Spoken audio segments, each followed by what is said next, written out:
So we have agreed it can go public and it can go official, that we have agreed that the national government will work in partnership, hand in glove, with the county government of the great county of Bungoma to complete Kandui Stadium.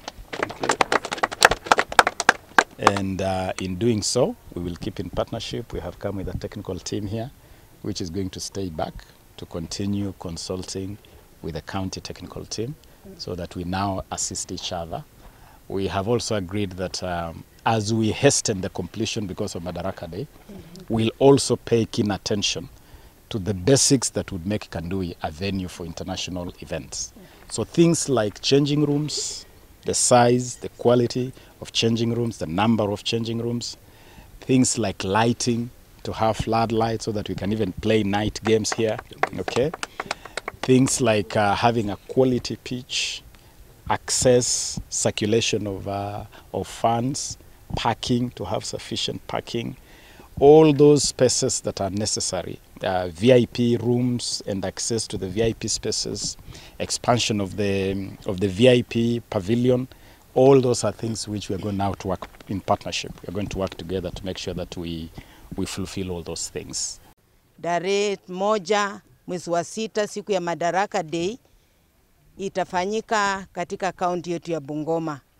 Na nataka nishukuru wale ambao waliwasia kwamba sherehe za national iwe ikienda round. Maana ni bahati kubwa sisi kama watu wa Bungoma, it's an opportunity for us. Tutakuwa na biashara, tutakuwa na wageni wengi na mambo mengi mazuri ambaye mtayaona. Tumeanza kupokea wageni. Jana tulikuwa na wageni kutoka National Steering Committee. Tunaanza kupangia hiyo sherehe ya tarehe 1. Kwa hivyo nataka sisi watu wa Bungoma tushirikiane, wageni wanapoingia tuwakaribishe ili waweze kufeel kwamba sisi tunapenda wageni. Jambo ambalo nataka niambie waziri wetu ni kwamba tunashukuru kwamba umekuja kuangalia stadium yetu. Sisi kama county tumengangana, tumefika mahali tumefika. Mahali tumefika, tunaomba mkono wako. Wewe ni mtoto wetu wa Western. Na jua ukiwa Nairobi, keki inapokawiwa pia unaangalia nyumbani. Hiyo ndio sababu leo umekuja hapa na tunakuambia kama kuna yenye ingali we leta yote hapa. Maana kwa hii Western ujue kwamba hii Bungoma, Governor Lusaka peke yake ndio governor wa Kenya kwanza in the whole Western.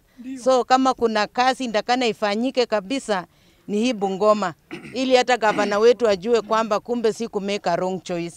So mkuje mtusaidie, hii stadium ikiisha, ninajua kuna mambo mengi Bungoma, tuko na talent kubwa sana. Na tukiwa na hii stadium itatusaidia watoto wetu wata exercise their time. Visit the high altitude training center in Chemoge. Last time I was in this county, I visited Chemoge together with yourself Madam DG and Waziri. We went to Chemoge and we announced that we are adopting Chemoge as an official elite training center. That is a corner of Kenya, a corner of Bungoma County that has incredible potential, and we want to invest heavily there.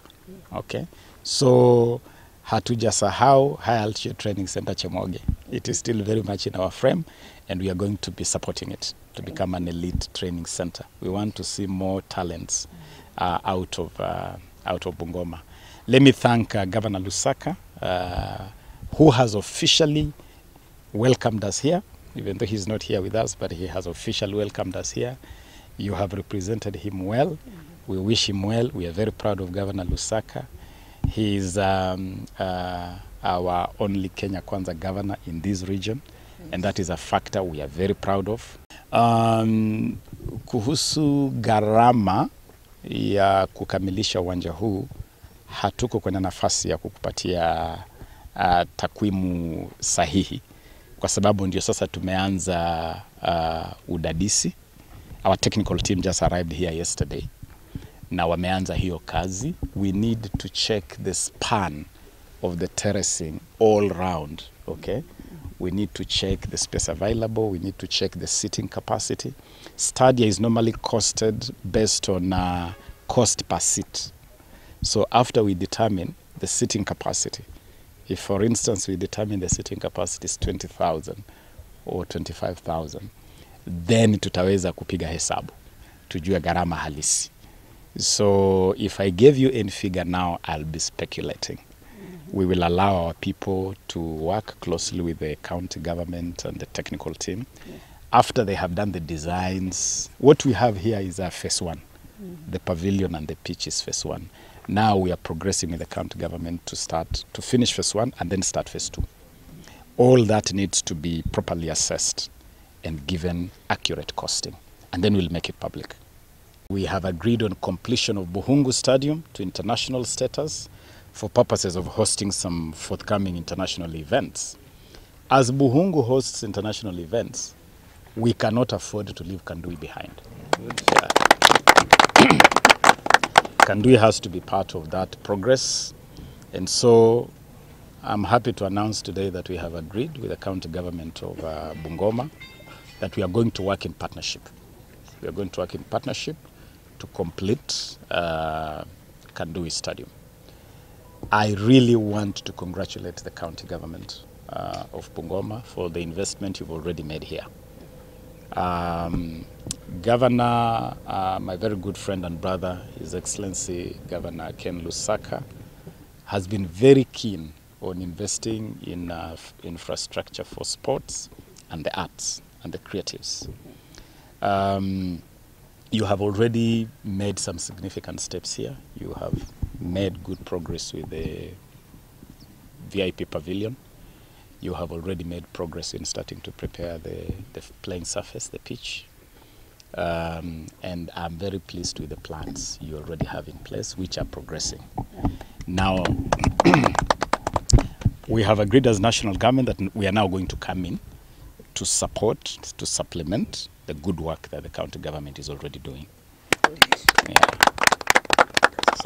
As the county government completes the pavilion and does the surface, we want the whole space around us, okay? And it's a very big span. If we are able to put terraces all around, Kandui will enter international standard size of a stadium. So we'll have capacity here to host minimum 20,000 fans at a go, seated, okay? Which will put it in the range of CAF and FIFA for hosting international events. So we are going to start on that journey. As we know, resources are limited. Lakini lazima tujitume, tufanye kila jitihada, tutafute kila shilingi mahali imejificha, hata kama ni mvunguni mwa kitanda. Tutafute hiyo shilingi iweze kufanya kazi, because sports is a key driver of the economy. Sports is a key driver of the economy. Sports engages our young people. It gives our young people opportunity to bring their talents to the fore. And through our Talanta Hela initiative, we are monetizing talents. We are making sure that if you are talented, we can turn it into an economic livelihood for you. That's where you have seen us investing heavily in activities like the Talanta Hela Inter-County Football, where we have now selected national under-19 teams.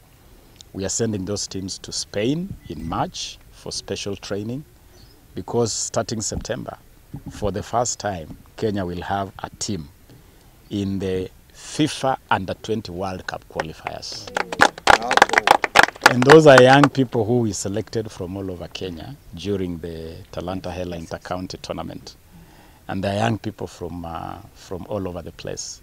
Those youngsters that we are starting by bringing to Spain for training will be the Team Kenya for AFCON 2027. Watakuwa wameiva by the time we get to AFCON. By the time we move forward, starting to target the World Cup in 2030, these youngsters will now be in their prime. And we don't want Bungoma to be left behind. So I want to thank the leadership of Bungoma and to tell you that we'll support you. We have noticed the revival of sports in Bungoma. You feel there is a revival. And we want to support you to bring Bungoma back to where it used to be. Those days when teams like Nzoia Football Club used to be powerhouses in Kenyan football, we want to go back there. We had teams like Panpepa, used to be formidable teams, okay? Formidable teams that represented Bungoma County and Western Region very well. We want to go back there.